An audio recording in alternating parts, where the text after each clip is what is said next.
তুই আমার বাড়ির লক্ষ্মী, রাজের বউ। রাজটার উপর জানিস তো অনেক মশা করেছিল, কিছু করতেই পারলো না। ভেবেছিলাম বৌমা এসে সবটা সামলাবে। তা তুই আমার এটিএম বৌমা হয়ে দেখা, সব শখ সাধ পূরণ কর, তখন দেখবি এইসব লড়াই ঝগড়া না একবারে নিমেষে উধাও হয়ে যাবে। আর তোর মা কি বলছিল যেন, সভ্যতা ভব্যতা সংস্কার সেগুলো নেই আমাদের। সব টাকা থাকলে না দুদিনে ওসব কেনা যায়। তুই যা টাকা রোজগার করে এসে আমাকে এসব শিখিয়ে পড়িয়ে নে, সংসারটার হাল ধর, ব্যাস। আর তো কোনো সমস্যা নেই। হ্যাঁ, যদি ভেবে থাকিস যে আমি এখান থেকে চলে যাব, তাহলে কিন্তু ভুল। হয় আমি লক্ষ্মী নিয়ে যাব, না হলে গৃহলক্ষ্মীকে বাড়িতে নিয়ে যাব। এবার কোনটা কি করবি না করবি দেখ।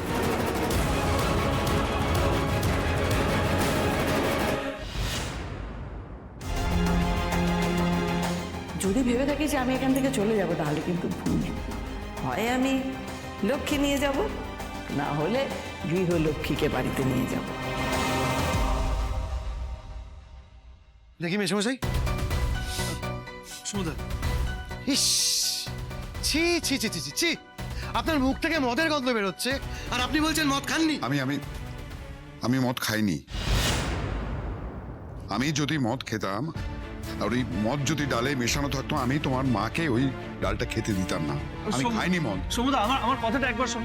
কি বলছিলাম যে এই ব্যাপারটা এখানে থামিয়ে দেওয়া উচিত। এই ব্যাপারটা নিয়ে আরো জলগোলা করলে ঝামেলা বাড়বে, আর কিচ্ছু হবে না। রাজ, থামিয়ে দিলে কি তোমাদের শিক্ষা হবে? হবে না। আমার মা হার্টের পেশেন্ট, হাঁপালি আছে, ওনাকে এইভাবে মদ খাওয়ানোটা আমি কোনোভাবেই সাপোর্ট করতে পারছি না। বিশ্বাস করো, আমি মদ খাইনি, বিশ্বাস কর। আসলে দিনের পর দিন মদ খাই, তাই একটা পার্মানেন্ট গন্ধ মুখে থেকে গেছে। মদ খাইনি, বিশ্বাস কর, আমি মদ খাইনি। ও যখন বলছে মদ খাইনি, তখন শুধু শুধু ওকে দোষারোপ করো না তোমরা। বাবা বাবা বাবা, যে বাড়িতে কোনোদিনও মদ ঢোকেনি, আর সেই বাড়ির ডাইনিং টেবিলে ডালের বাটিতে মদ পাওয়া গেল। মদটা কোত্থেকে এলো? উড়ে উড়ে কি করে পাওয়া গেল? না না, মদটা কি করে এলো? উড়ে উড়ে এলো? একটু শান্ত হও, শান্ত হও। আমি দেখছি কেন এই ব্যাপারটা হয়েছে, ঠিক আছে? আর আমি এটাও দেখবো যে এই ব্যাপারটা যেন আর কোনোদিনও না হয়। তুমি একটু শান্ত হও প্লিজ। না রাজ, অনেক হয়েছে। এই বেয়াদবি আর সহ্য করা যাবে না। আর তাছাড়া আজকে এই ডালে মদ মেশানোর জন্য যদি আমার শাশুড়ির শরীর খারাপ হতো, তার দায় কে নিত বলুন? এই দাও, মেয়ের মাথায় হাত দাও। দিব্যি খাও, দিব্যি খেয়ে বলো তুমি মদ খেয়েছো না খাওনি, বলো।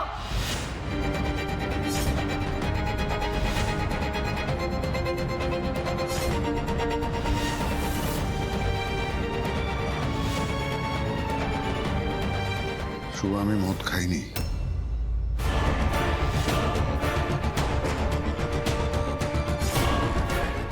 শুধু তুলির মাথায় দিব্যি কেন, আর পরিবারের সবার মাথার দিব্যি খেয়ে আমি তোমায় বলতে পারি যে আজ ছিটে ফোটাও মদ মুখে তুলিনি।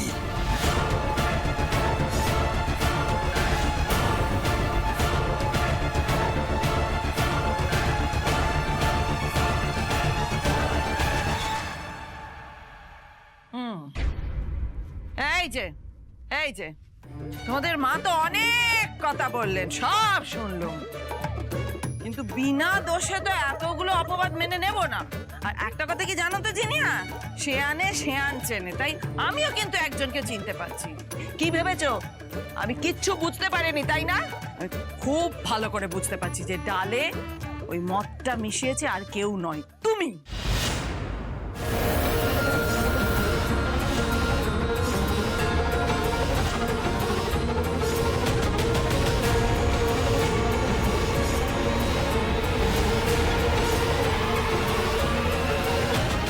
কি বলছেন কি মাসিমা আপনি? আপনি তো এবার আমার স্ত্রীকে দোষারোপ করছেন। আচ্ছা দাদা, বৌদি যদি কাজটা নাই করে থাকে, তাহলে রূপুর মাথায় হাত রেখে দিব্যি দিয়ে বলুক যে বৌদি এই কাজটা করেনি, তাহলে তো সবটা মিটে যায়।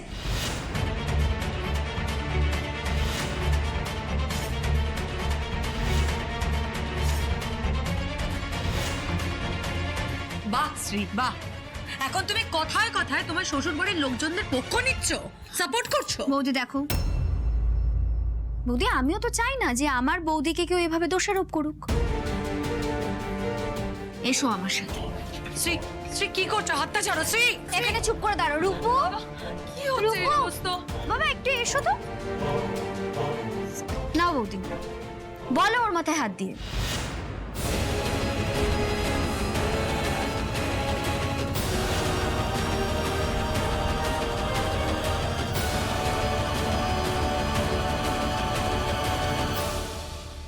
কি হলো?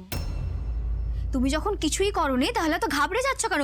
আরে বলো। ছি ছি শ্রী, তুমি তুমি আমার নিজের ননদ শ্রী, তুমি আমার নিজের ননদ হয়ে তোমার বৌদির উপরে এইটুকু ভরসা নেই, এইটুকু বিশ্বাস তুমি আমাকে করতে পারছো না?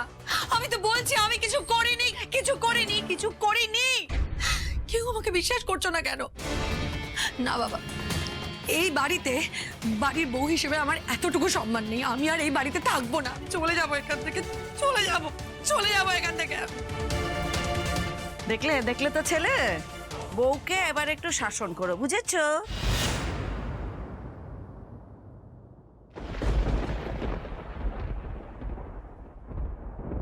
সমু, আমি ওকে একবার রান্নাঘরে যেতে দেখেছি।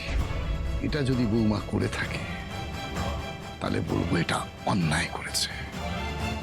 ঠিক আছে বাবা, আমি জিনিয়ার সাথে কথা বলছি। আয় মা, আমার সাথে আয়।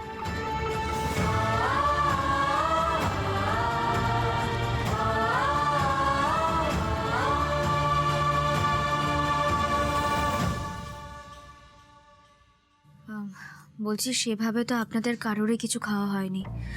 বাবা মা আপনারা প্লিজ কিছু খেয়ে নিন। ওদিকে মাও তো না খেয়ে শুয়ে পড়ল। আমি দেখে নিচ্ছি, একটা ঘুমানোর ব্যবস্থা তো করতে হবে, কে কোথায় শোবে সবটা আমি দেখে নিচ্ছি।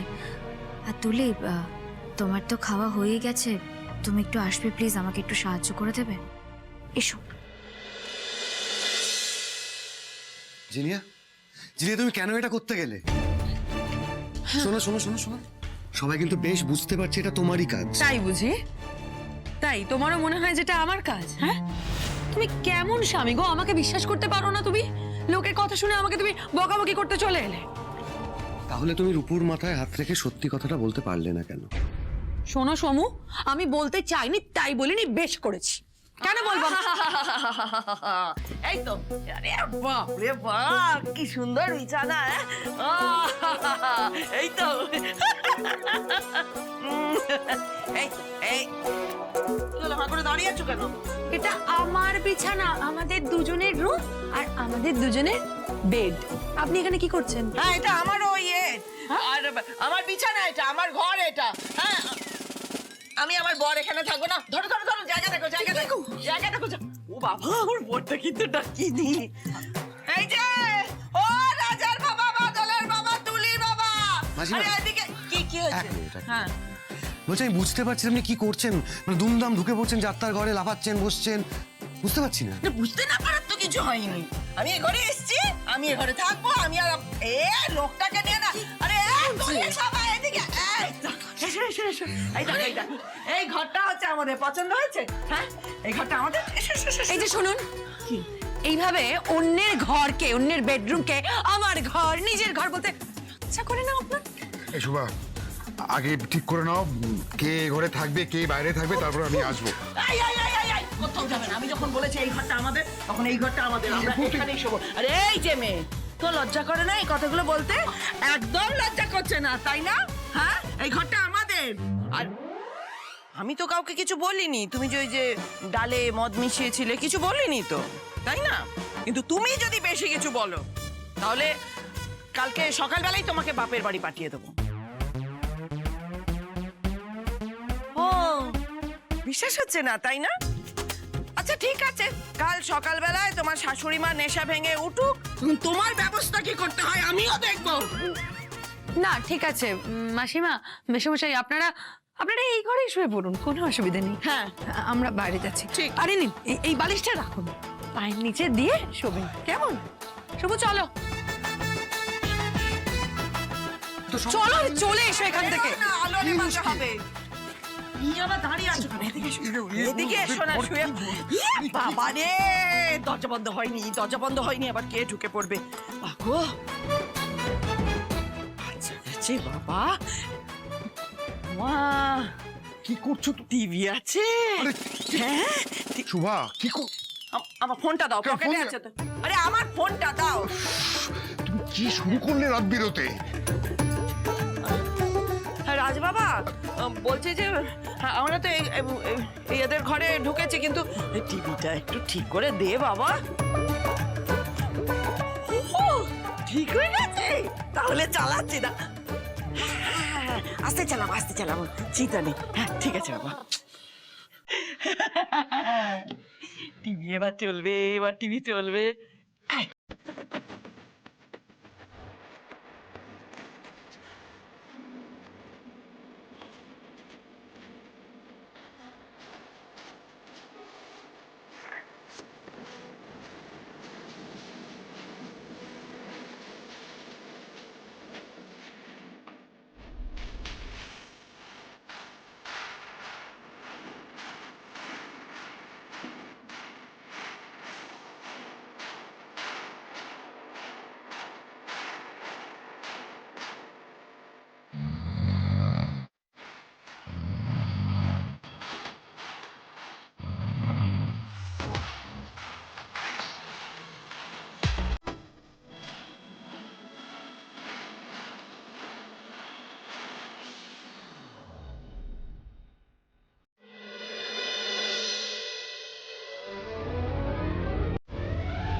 আমি হেল্প করছি।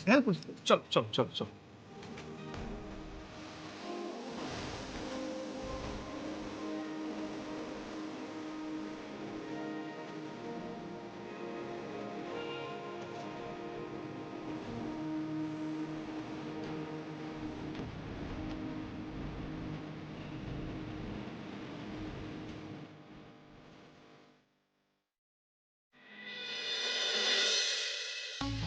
কোনো লজ্জা নেই না? হ্যাঁ সবাই আছে, দেখছি কাজ করতে দাও। সরো, ঠিক আছে। হাতে হাতে সাহায্য করো। দাও বালিশটা দাও।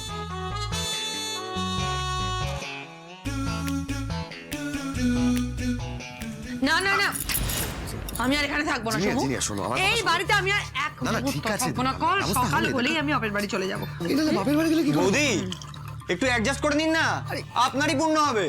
এই সরো তো। কি বললে?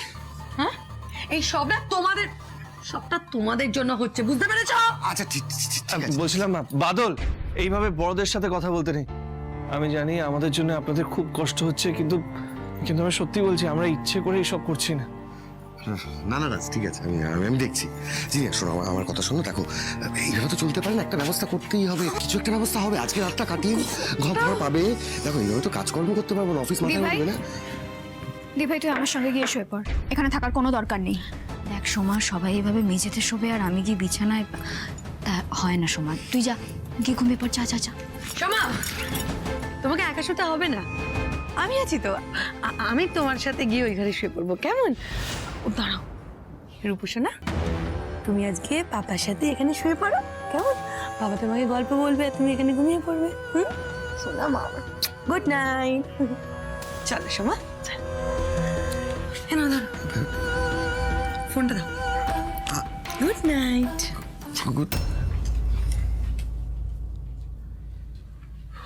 তুলি যাও, গিয়ে শুয়ে পড়ো ওদিকটায়। বাদল এসো, দাদা তুই রূপুকে নিয়ে এখানে শুয়ে পড়।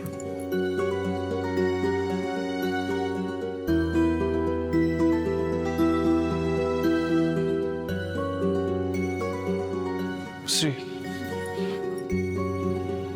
বলছিলাম আমি আর তুমি এখানে একসাথে থাকবো, মায়ের কোনো অসুবিধা হবে না তো? মা তো ঘুমিয়ে পড়লো, তাই আর কথা হয়নি। তবে তুমি চিন্তা করো না রাজ, আমি বাবার সঙ্গে কথা বলে নিয়েছি, কিচ্ছু হবে না। ও, বাবা তাহলে পারমিশন দিয়ে দিয়েছে? তাহলে তো কোনো প্রবলেমই নেই, তাহলে তো মানে আমরা একটু কাছাকাছি। তাই না?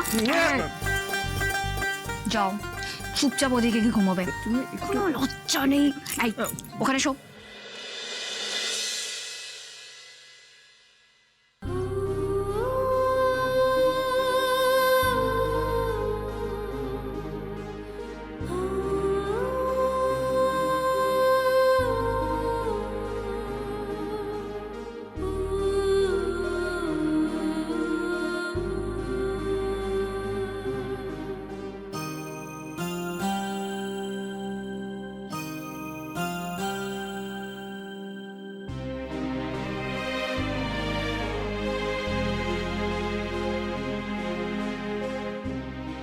সারাদিন তোমার সঙ্গে একলা কথা বলার সময়টাই পাইনি। আজকে সুযোগটা আমি কিছুতেই ছাড়বো না, কিন্তু কি করি এখন?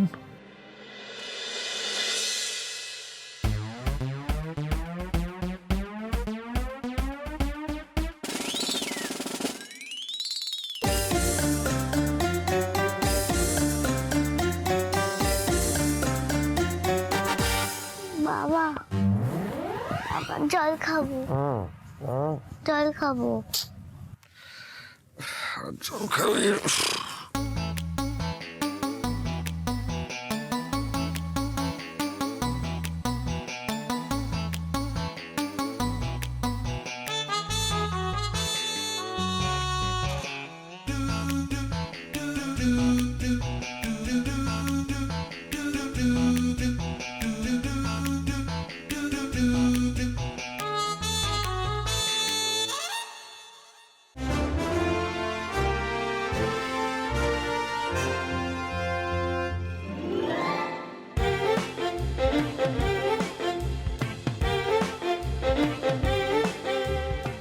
চলো চলো চলো চলো না, সবাই চলো বলছি।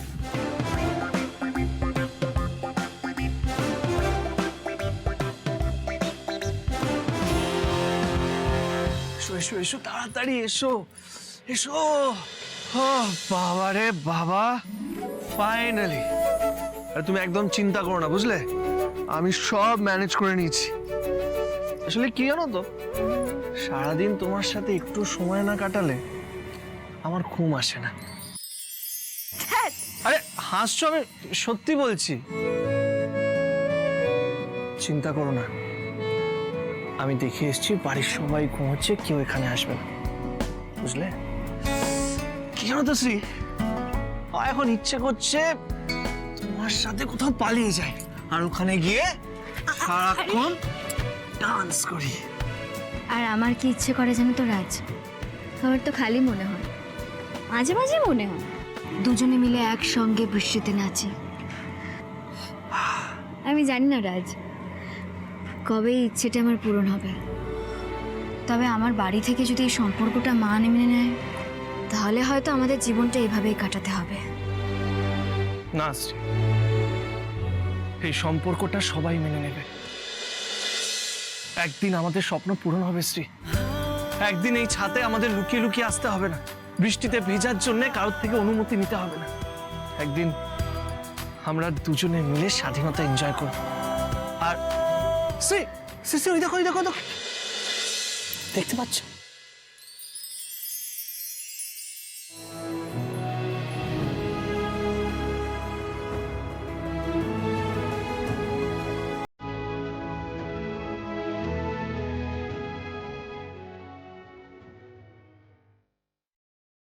একদম আমার শ্রীয়ের মতো।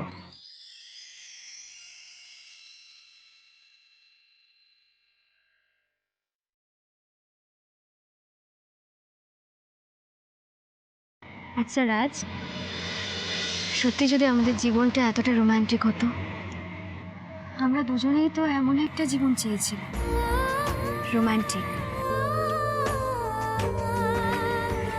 কিন্তু যখন বাস্তবটা ভাবি না, বড্ড ভয় করে জানো তো। সবাই নিচে শুয়ে আছে, এটাই তো আমাদের বাস্তব। আমরা একই বাড়িতে থাকি, কিন্তু আলাদা আলাদা করে থাকতে হয়, এটাই তো আমাদের বাস্তব রাজ। আর এই যে সময়টা আমরা কাটাচ্ছি, এই সময়টা আমাদের কাছে স্বপ্নের মতো।